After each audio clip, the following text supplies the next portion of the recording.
I'm really getting tired of the did Drake sleep with Kim Kardashian topic. It's one that first came up with Joe Budden like a month ago or 2 months ago when Scorpion came out, and I broke down why Budden's theory was wrong. Then there was the Twitter thread that went into more details about it, and I did a video showing how that was incorrect line of thinking too. And Kanye finally made some videos about it today, addressing people that have talked about it, namely Nick Cannon and Drake, and kind of showing his thoughts and feelings on the subject matter. So I made a post to Twitter asking people what they wanted me to talk about, and this was definitely the overwhelming response. What he was speaking on today, the IG video he posted today, and then discuss why putting up videos instead of calling people. He had OGs don't post videos.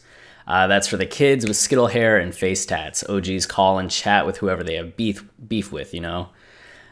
So let's get into that and discuss the topic a little bit. These are the videos that he posted. It was a series while he was walking under the L train in Chicago, about a minute each. And in the first one, he addresses Nick Cannon. This one's Drake, and then Tyson Beckford, and then a little finale where he wraps up. Team Kanye Daily has some quotes from all of them. You know, Nick Cannon, I understand that you used to date my wife, but you get an interview. Don't mention my wife. If someone brings my wife up, you say, I respect that man. I'm not speaking on that. The fact that there's people making rumors or thinking you fucked my wife, this is to Drake, and you're not saying nothing and you're carrying it like that, that don't set well with my spirit. Don't speak on nobody from my family, nothing that could even be mentioned with my wife, period. We don't have to talk again. I'm giving no energy to that. That's Kanye. Also on Drake. Also, as far as Tyson Beckford go, don't speak on my wife. Like, none of y'all speak on my wife, period. What is you talking about? I'm married. We in love with a family. Y'all be promoting all that negativity. Y'all think that shit is cool for social media. As men, all three of y'all come talk to me. Holla at me. We'll work it out. We'll come to a resolution. It's fine. It just don't sit right with me, and I had to express that to y'all because it ain't like y'all get on the phone. So I had to express it to you like this: Nick Cannon, Drake, and Tyson Beckford. So I think to the first question about why Kanye took to social media rather than, you know, calling these guys up, it at least seems from the info that we have, or from what Kanye's saying, maybe he didn't call, but that he tried to get them on the phone and couldn't.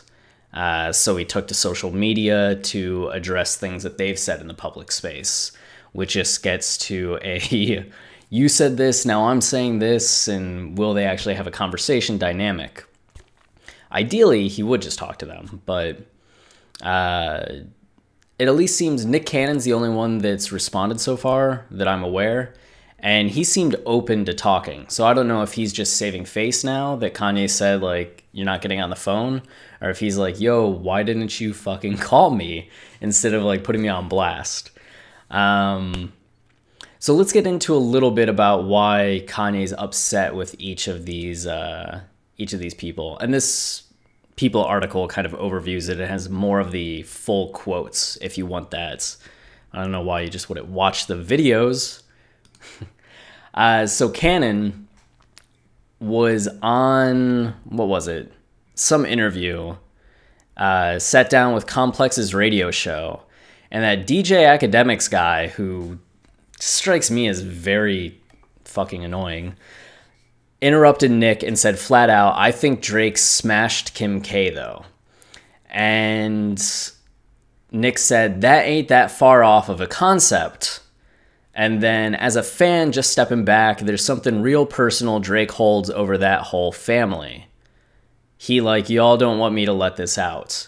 Which I don't necessarily know where that rumor's coming from. I guess it's just the fact that Drake released the idea into the world that I have a diss so big and so bad that it would end Kanye's career. And instead of people being like, nah, he has nothing, people are just like, oh, he must have the atom bomb of disses. He fucked Kim. Like, he knows something terrible about the family. it seems to me almost like the biggest playground play that you can use. Like, oh yeah, I have a girlfriend. She goes to another school. Yeah, I'd introduce you to her, but her phone broke. So I don't have any pictures, because my phone broke last time I went there. But you believe me, right? And everybody's like, oh yeah, we believe him. You're like, what? What? Maybe he does have something, but I think it would be more something on Kanye rather than the family. I don't know. But I think we have as much proof about nothing as we have proof about something, which I think is my stance, kind of very agnostic about it. Until I got something either direction, I'm not sold either way. But in response to that, that's Kanye saying like, yo, Nick, I get that you used to date my wife, so you have some insight into her, but like, shut the fuck up about it. And Nick Cannon responded with, where is it? Here we go. His own videos. First off, let me say welcome back, Ye, from the sunken place. It's a beautiful thing. And Kanye had said now that he's out of the sunken place, which to Kanye just means being in a state where he was fearful of being able to be himself and say how he was feeling because he was worried about the public backlash. He was worried about saying the wrong thing, not having his confidence. So to him, that was a sunken place. And now that he's able to speak his mind again, he's out of it. Glad you're back with it, brother. Nothing but love and respect for you. You know I always had that. I never said anything disrespectful or harmful, in my opinion, to your marriage or your union. That ain't that far off of a concept. Seems a little disrespectful, like, oh yeah, I can see his wife cheating on him with Drake. A little disrespectful. I salute it, keep it going, but you're not going to tell me what I can and what I can't say, which I think that's fair. I'm a solid individual. Somebody asks me a question, I'm going to answer it to the best of my ability. I'm going to give my opinion and ain't no harm, no foul. But if you got your spirit feeling weird, holler at me. Moving on to the second video, I guess this is the way we communicating now in 2018 via social media. I guess we don't use phones and stuff like that no more. But just saying to my man Kanye that the 200th episode of Wild 'N Out is upon us and you're more than welcome. So that's the evidence that maybe Kanye didn't call Nick Cannon as Kanye said that he did. But I respect what Nick said. I think he's a little off base, saying that he didn't say anything that bad. I can see why Kanye's upset.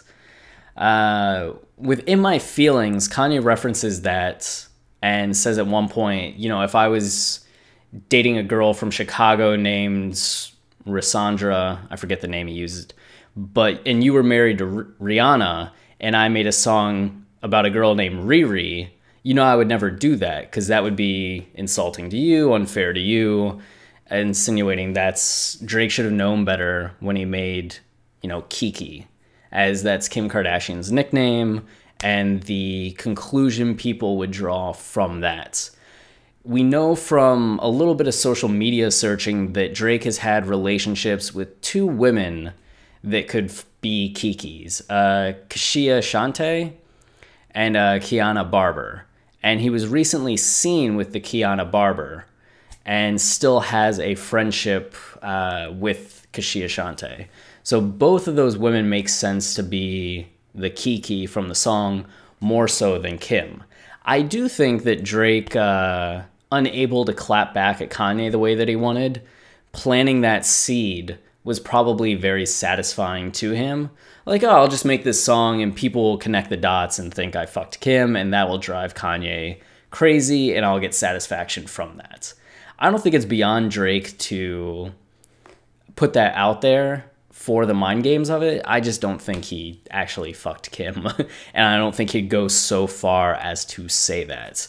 I think in my feelings and having that nickname used is probably the best that he would do in regards to that. Kanye also referenced a song. Oh yeah, this is an article about the real Kiki. Her. Kanye also talks about how he had stopped Drake from releasing a song with Future where Drake mentioned Kylie or it wasn't Drake, it was Future that mentioned Kylie, but it's in this song that Drake's on.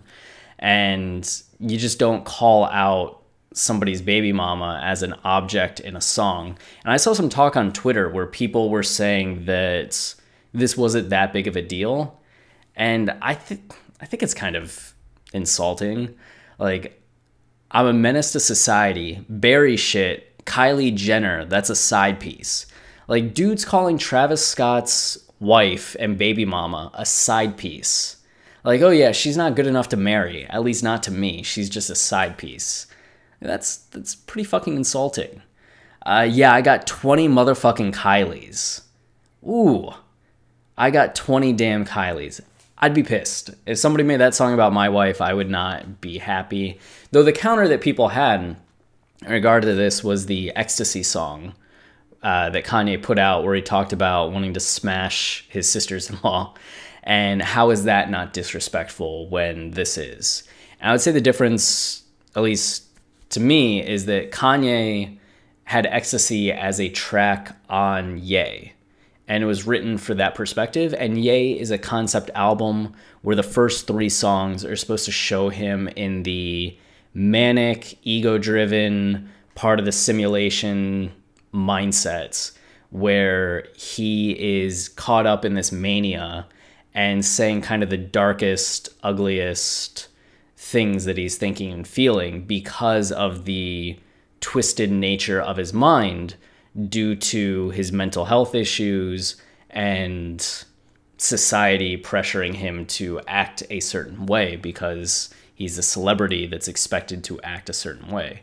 We know in the second half of the album, he breaks free from that and tries to be a better man.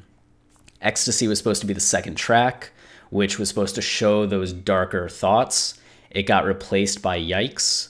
So the hyperbolic nature of Kanye's albums to begin with, but also the narrative nature, takes that line and puts it into more of a narrative artistic context. This isn't necessarily what Kanye's feeling, but it's a hyperbolized dark thought that this character version of Kanye, this hyperbolic version of him that he's presenting on the album, is thinking. That's a little bit more defensible. It's like Edward Norton in the movie, oh God, how am I blanking on the name of the movie? Fuck. One second. Edward Norton, Nazi. American History X. So sorry if you were just yelling at your screen. Edward Norton in American History X, just because he played a Nazi, is not a Nazi. Kanye has characters on his albums that often are inspired by his real life, but aren't necessarily really him. Like on 808s and Heartbreaks, you don't think about him actually sitting there on an airplane with a friend showing him pictures of his kids and Kanye showing pictures of his cribs. Like, that's hyperbole. So I don't think Kanye is thinking that thought, but it's for the song. Where the Future and Drake song, it would have had no narrative context in that way. It's just this generic kind of braggadocio that's for the sake of entertainment and for the sake of popularity that I think makes this use of Kylie more superficial rather than artistic and meaningful. Yeah. And I think there's a difference even in general between saying like, yes, my stepsister or my sister-in-law is attractive versus, yo, your girl is nothing more than a side piece. Like, one's a little bit more insulting. And then not wanting Drake, or wanting Drake to at least come out and say like, hey, that wasn't my intention with the song. Y'all are misreading this. Knock it off. I think given the history that they've had, the friendship that they've had, at least from the perspective that we've seen, it seems like that would at least be the polite thing to do. I know they're beefing right now, but has anything that Kanye's done or that Drake's done been all that awful in the long run?